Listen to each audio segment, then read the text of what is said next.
পাক চানুক কি দুর্দান্ত দুর্দান্ত সিনেমা বানিয়েছে ছিল এক সময় না। আমরা সেই ওল্ড বয় দেখতাম, তারপরে ভেজিনেন্স মানে ওই মিস্টার ভেজিনেন্সের মতো সিনেমা, কি দুর্দান্ত দুর্দান্ত সিনেমা বানিয়েছে লোকটা এক সময়। তো তারই একটা সিনেমা নো আদার চয়েস এই বছর এসছে। তো সিনেমাটা এখনো ইন্ডিয়াতে আসেনি, তবে ডিজিটালি রিলিজ হয়ে গিয়েছে। আমার দারুণ লেগেছে, দারুণ লেগেছে সিনেমাটা। মানে সিনেমাটা দেখতে দেখতে মানে এত ভালো লাগছিল। সবচেয়ে ভালো লাগছিল শর্টগুলো, এত সুন্দর সুন্দর শর্ট।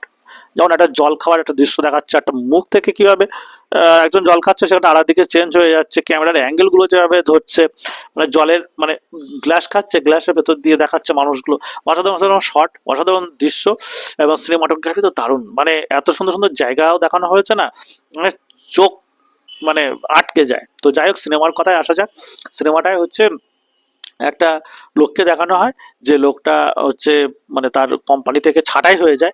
ছাঁটাই হয়ে যাওয়ার পরে সে একটা কোম্পানিতে যোগ দেওয়ার চেষ্টা করে, এবং সেখানে যারা যারা ইন্টারভিউ দিয়েছিল তাদের প্রত্যেককে মার্ডার করার চেষ্টা করে। চেষ্টা করে না, মার্ডার করে।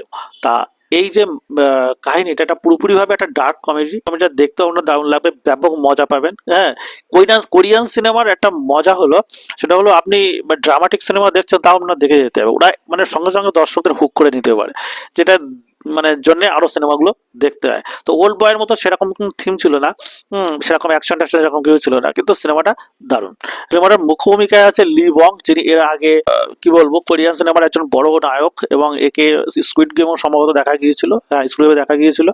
এছাড়া ক্র্যাশ ল্যান্ডিং অন ইউ যদি আপনি দেখে থাকেন, তাহলে সেই নায়িকাটা যে ছিল অন হয়ে চিন, এই যে মহিলাটা, একে দেখা গিয়েছিল তার আর কি ওয়াইফের ভূমিকায়। দুজনেই দারুণ অভিনয় করেছে। আমার ভেতরে যেটা দেখা যাচ্ছিল সেটা বেশ কয়েকটা জিনিস উঠে এসছে, যেটা তো আর কি পাক চানুক বলতে চেয়েছে। প্রথম জিনিসটা হচ্ছে যে আমাদের এই এআই এর ব্যবহারের ফলে বহু মানুষ কার্যচ্যুত হচ্ছে, কার্য থেকে ছাড়া মানে বাদ চলে যাচ্ছে, এবং তাদেরকে আবার নতুন ভাবে অন্য কিছু শিখে সেই জায়গা দাঁড়াতে হবে। আপনি আপনি যদি সেন্টিমেন্টাল নিয়ে পড়ে থাকেন, তাহলে কিন্তু আপনি লাইফে দাঁড়াতে পারবেন না। এটা হচ্ছে প্রথম সাবাক আর কি এই সিনেমাটায়।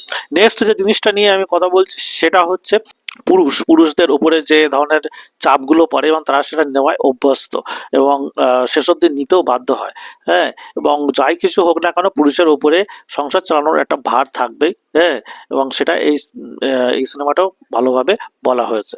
সিনেমায় ওই যে লোকটা ক্রাইম করে, এবং ক্রাইম করার পরেও তার বাড়ির সবাই সেটা জেনে যায় যে সে একটা ক্রাইম করছে, তা সত্ত্বেও সবাই চুপ থাকে। অর্থাৎ কর্পোরেট ওয়ার্ল্ড হোক বা নিজের সাকসেসের জিনিস হোক, সব জায়গাতে মানুষ কিছু না কিছু দুর্নীতি এবং খারাপ কাজ করে থাকে, সেটা তার ফ্যামিলিও জানে, তার মনে মনে অন্তঃপীড়াও হয়। কিন্তু তার যেহেতু বেঁচে থাকতে হবে, বেঁচে থাকার জন্য তাকে মানে যে বিভিন্ন কাজ করতে হবে, অপরাধ করতে হবে, সেই কারণে বাড়ি বা সংসারের সবাই সেটাকে মেনে নেয়। অ্যাট দ্য এন্ড যে আপনাকে ইনকাম করতে হবে। তো আপনার যদি পাক চানুনকে ভালো লেগে থাকে, কোরিয়ান সিনেমা ভালো লেগে থাকে, তাহলে কিন্তু অবশ্যই নো আদার চয়েস সিনেমাটা মিস করবেন না। সিনেমা নিয়ে এরকম আরো ধরনের খবর পাওয়ার জন্য অবশ্যই লাইক, সাবস্ক্রাইব এবং ফলো করতে ভুলবেন না। ধন্যবাদ।